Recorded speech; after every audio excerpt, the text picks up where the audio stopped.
ନମସ୍କାର। ସୌର ଜଗତର ଗତିବିଧିକୁ ଲକ୍ଷ୍ୟ କରି ବର୍ଷର 12 ମାସର ଗଣନା କରାଯାଇଥାଏ ଏବଂ କେଉଁ ମାସରେ କେଉଁ ଦିନ କେଉଁ ପର୍ବ ପଡ଼ିବ ତାହାର ସମୟ ଧାର୍ଯ୍ୟ କରାଯାଇଥାଏ।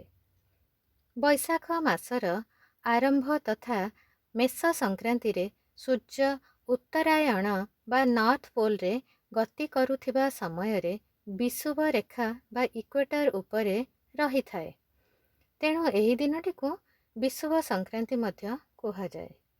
ଏହି ଦିନଠାରୁ ସୂର୍ଯ୍ୟଙ୍କର କିରଣ ପ୍ରଖର ହୋଇଥାଏ। ପ୍ରଖର ଖରାରୁ ଶୀତଳତା ପାଇବା ପାଇଁ ଆମେ ବେଲ, ଛତୁଆ ଓ ଆମ୍ବର ପଣା ପିଇଥାଉ। ଏହି ଦିନଠାରୁ ନୂତନ ପାଞ୍ଜିର ଆରମ୍ଭ ହୋଇଥାଏ।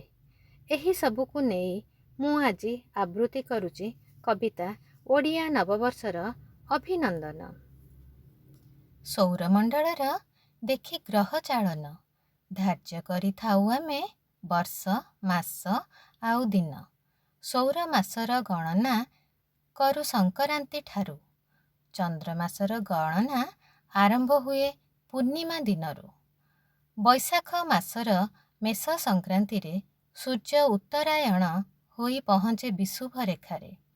ଋତୁଚକ୍ରର ପରିବର୍ତ୍ତନ ଘଟିଥାଏ ସମଗ୍ର ମହିମଣ୍ଡଳରେ।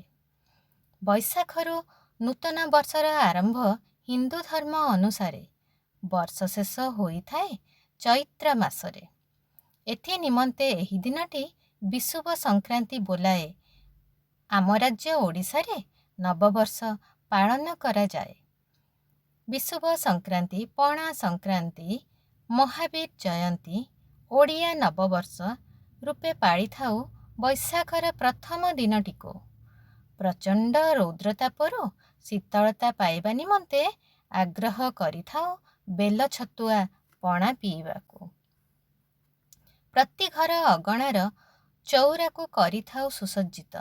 ତୁଳସୀ ଗଛ ଉପରେ ବାନ୍ଧିଥାଉ ଜଳପୂର୍ଣ୍ଣ ଠେକି। ଅର୍ପଣ କରୁ ପଣା ଛତୁଆ ଆଉ ନୂତନ ଆମ୍ବ।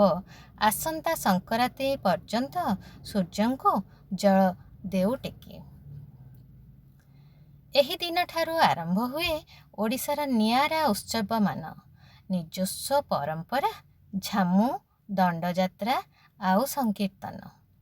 ଶିବ କାଳୀଙ୍କ ପୂଜା ଅର୍ଚ୍ଚନା ସହ ନିଆରା ପର୍ବ ଭିନ୍ନ ଭିନ୍ନ ସ୍ୱତନ୍ତ୍ର ପରମ୍ପରା ସବୁ ହୋଇଥାଏ ଯାତ୍ରାର ମୁଖ୍ୟ ଆକର୍ଷଣ। ଧରାବକ୍ଷେ ଜନମିଥିଲେ ସଙ୍କଟ ମୋଚନ ଏହି ଦିନ। ମହାବୀର ଜୈନଙ୍କର ମଧ୍ୟ ପାଳନ କରୁ ଜନ୍ମଦିନ। ନୂତନ ପଞ୍ଜିକା ପୂଜା ପାଇ ଆରମ୍ଭ ହୁଏ ଏହି ଦିନ।